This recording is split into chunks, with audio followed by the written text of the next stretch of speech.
Something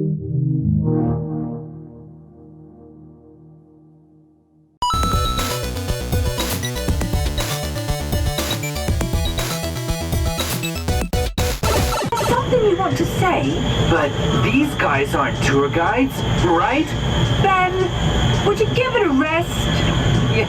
You don't have to shout. What's that? Nobody! Mister, you see? Could it be a spider?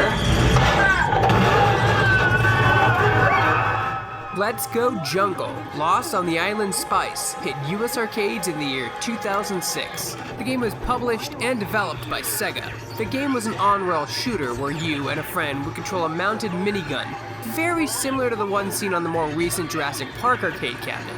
You'd shoot to kill various monstrous creatures hell-bent on your death. There's no reloading in the game. You have an unlimited amount of ammo to make ways to giant enemies like spiders, toads, mosquitoes, and a variety of mostly ugly, huge insects.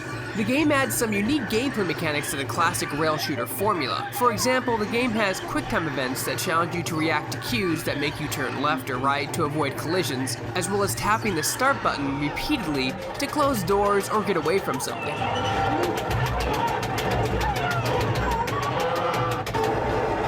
There's also a timing mechanic that challenges you to meet arrows inside the center circle when you press the start button at a certain time. All of these mechanics were scripted throughout the levels. A success would lead you to have a better score at the end of the level.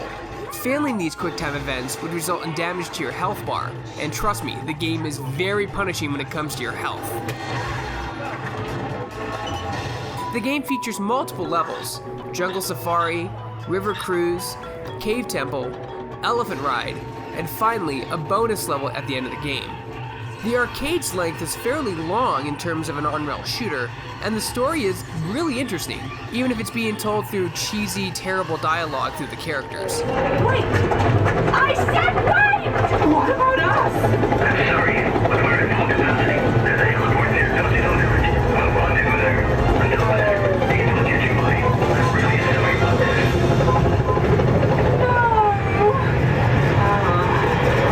Each level had a big boss fight at the end as well, where you had to shoot precise areas on targets to stun the creature and avoid getting damage. At the end of the stage, you are awarded bonus life based on your performance, and you're given a compatibility level. The nearest I can tell is this is your overall accuracy from the stage, and it improves the more accurate you and your partner are. There were two different style arcade cabinets, a standing 2-player version, and of course a sitting 2-player cabinet that housed a mock Jeep enclosure you'd sit in. This one was the most common in the US. The game spawned one official sequel in 2011, Let's Go Island Lost on the Island Tropics, which swamped the safari and jungle setting for a tropical island and focused more on aquatic enemies rather than insects. Another sequel is currently planned, but Sega has yet to release any new information.